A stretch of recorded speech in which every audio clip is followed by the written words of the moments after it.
বাচ্চাদের সাথে থাকতে থাকতে স্কুলের ছুটির দিনে বাড়িতে সময়টা একদমই ভালো কাটে না।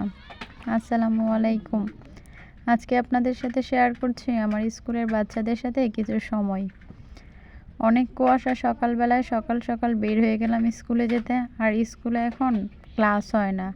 জানুয়ারি মাস, ক্রীড়া প্রতিযোগিতা চলছে। আমাদের প্রতিষ্ঠানটি গ্রামে খুবই ছোট্ট একটি প্রতিষ্ঠান, কিন্তু আমাদের নিরলস প্রচেষ্টায় দিন দিন প্রতিষ্ঠানটি সাফল্যের দিকে এগিয়ে যাচ্ছে। এখন স্কুলে চলছে খেলাধুলা, পুরা সপ্তাহ জুড়েই খেলাধুলা।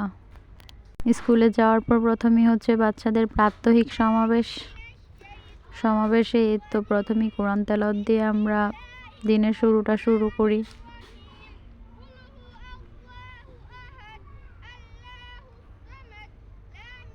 মাশাআল্লাহ, ও অনেক সুন্দর করে কোরআন তেলাওয়াত করলো। তারপর বাচ্চাদেরকে শপথ বাক্য পাঠ করাই। আমি নিজেই বাচ্চাদেরকে শপথ বাক্য পাঠ করাচ্ছি। শপথ বাক্য পাঠ করানোর পর প্রতিদিনই আমরা জাতীয় সঙ্গীত পরিবেশন করি সব বাচ্চাদেরকে নিয়ে। আমাদের প্রতিষ্ঠানটি 200 স্টুডেন্টের খুবই ছোট্ট একটি প্রতিষ্ঠান, তেমন বড় নয়। তো সব শিক্ষকরাই অফিসে এসে আগে হাজিরা খাতায় স্বাক্ষর করে নিই, তারপর ক্লাসে সবাইকে হাজিরা ডেকে আমরা খেলাধুলার জন্য বের হয়ে যাই মাঠে। তো স্কুলে এখন একটা উৎসব মুখর পরিবেশ হয়ে আসছে, কারণ সামনে সাংস্কৃতিক এবং ক্রীড়া প্রতিযোগিতার পুরস্কার বিতরণী অনুষ্ঠান।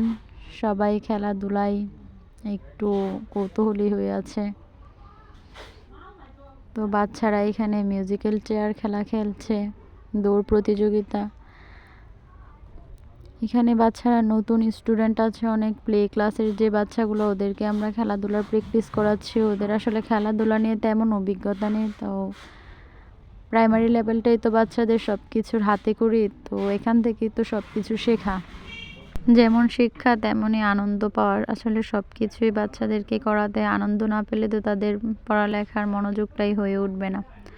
তো সব কিছু শেষে খেলাধুলা শেষ করে আমাদের বিদ্যালয়ের সময় আমরা শেষ করলাম। আজকে সব ধরনের খেলা নিয়ে শেষ করলাম। সব কিছু আসলে ভিডিও করা সম্ভব হয়ে ওঠে না। বাচ্চারা আসলে খেলাটা এখনও ভালো করে বুঝে ওঠে নাই, তো তাদেরকে দিয়ে প্র্যাকটিস করানো হচ্ছে। তো সব শেষে একদম যখন চলে যাব, বাবু ভাইয়ের ঝালমুড়ি তো খেতেই হবে। আর আমাদের স্কুলে প্রতিদিনই বাবু ভাই ঝালমুড়ি বিক্রি করে, ওনার ঝালমুড়িও অনেক স্বাদ। তো আজ এই পর্যন্তই। সবাই ভালো থাকবেন, সুস্থ থাকবেন এবং আমার পেজের পাশে থাকবেন। আল্লাহ হাফেজ।